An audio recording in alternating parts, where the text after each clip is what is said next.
ప్రియాంక గాంధీపై అనుచిత వ్యాఖ్యలు చేసిన బీజేపీ నేత రమేష్ బేదూరిపై కాంగ్రెస్ పార్టీ సీనియర్ నాయకురాలు తొర్రి పద్మా యాదవ్ ఘాటుగా స్పందించారు. ఢిల్లీ ఎన్నికల ప్రచారంలో భాగంగా ప్రియాంక గాంధీపై అనుచిత వ్యాఖ్యలు చేసిన బీజేపీ నేత రమేష్ బేదూరిపై ఘాటుగా స్పందించారు కాంగ్రెస్ పార్టీ సీనియర్ నాయకులు. ఈ సందర్భంగా వరంగల్ జిల్లా పర్వతగిరి మండలంలో మాట్లాడుతూ ఒక మహిళ అని చూడకుండా నోటికి వచ్చినట్లు మాట్లాడుతూ బీజేపీ నేతలు మహిళలను అగౌరవపరచడం ఎంతవరకు సమంజసం అని అన్నారు. రమేష్ బేదూరి వ్యాఖ్యలతో బీజేపీ మహిళా వ్యతిరేక మనస్తత్వాన్ని తెలియజేస్తుందని విమర్శించారు. బీదూరి వ్యాఖ్యలు సిగ్గుచేటని, ప్రియాంక గాంధీకి క్షమాపణలు చెప్పాలని డిమాండ్ చేశారు. మహిళల పట్ల బీజేపీకి ఉన్న గౌరవం ఇంతేనా అంటూ విమర్శించారు. ఇప్పటికైనా బీజేపీ పార్టీ నరేంద్ర మోడీ రమేష్ బేదూరిని వెంటనే ప్రియాంక గాంధీకి దేశంలోని మహిళలందరికీ క్షమాపణ చెప్పాలని, రమేష్ బేదూరిపై కఠిన చర్యలు తీసుకోవాలని కాంగ్రెస్ పార్టీ సీనియర్ నాయకురాలు తొర్రి పద్మా కుమార్ యాదవ్ డిమాండ్ చేశారు. బీజేపీ గెలుపు కోసము ఒక ఆడ మనిషి అని చూడకుండా ప్రియాంక గాంధీ గారిని అనుచిత వ్యాఖ్యలు చేస్తా ఉన్నారు. వాళ్ళ ఇంట్లో అమ్మ, అక్క, చెల్లి, భార్య, పిల్లలు అందరూ ఉంటారు.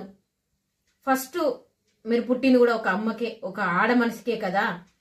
ప్రియాంక గాంధీని ఆడ మనిషి అనేది మీకు అర్థం కావట్లేదా, కనబడట్లేదా? అనుచితంగా మీరు మీ గెలుపు కోసం ఆడవాళ్ళను కించపరుస్తూ మాట్లాడుతూ ఉన్నారు. మరి మీ అమ్మను కూడా అలా మాట్లాడితే ఎలా ఉంటుందో ఒకసారి రమేష్ బిందు గారు మీరు కొంచెం ఆలోచించుకొని మాట్లాడాల్సి వస్తుంది. ప్రియాంక గాంధీ గారికి మీరు క్షమాపణ చెప్పకపోతే మీరు ఢిల్లీలో ఉన్నా కూడా మేము వచ్చైనా మీ మాటలకు క్షమాపణ చెప్పేంత వరకు కనుక మేము తిరగబడాల్సి వస్తుంది. దీనికి నిరసన చేయాల్సి వస్తుంది.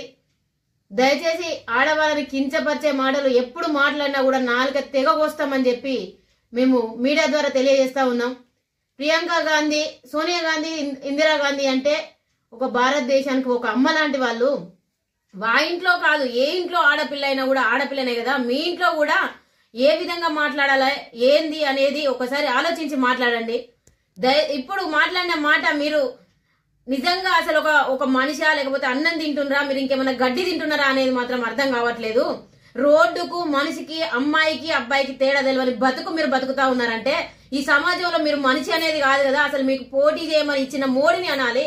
ఫస్ట్ మేము పోటీ చేస్తున్నాం కదా, ఒక ప్రభుత్వము దేశంలో మేము విర్రవీగుతున్నామని చెప్తున్నడానికి చెప్పుకోవడానికే సిగ్గుచేటుగా ఉంది. మీకు చెప్పిన మోడీ ఆ కేడి ఈ మాటలు మాట్లాడమనే చెప్పిండ్లా, ఆడవాళ్ళని కించపరుస్తూ మాట్లాడమని చెప్పిండ్లా. ఒకసారి తన దగ్గరికి పోయి మరి నేను ఇట్లా మాట్లాడినా, నాకు అమ్ముంది, నీకు అమ్ముంది, మీరు నిలబెట్టిన క్యాండిడేట్నే కదా నేను ఇట్లా మాట్లాడినా అని చెప్పి ఒకసారి చెప్పుకో. తనకన్నా సిగ్గు కావాలి, నీకన్నా సిగ్గు కావాలి. ఇంకొకసారి ప్రియాంక గాంధీ గారి మీద, ఒక మహిళ మీద మీరు అనుచిత వ్యాఖ్యలు చేసిన దానికి క్షమాపణ చెప్పకపోతే మాత్రం నిరసన సెగలుంటాయి అని చెప్తా ఉన్నాయి మీడియా ద్వారా.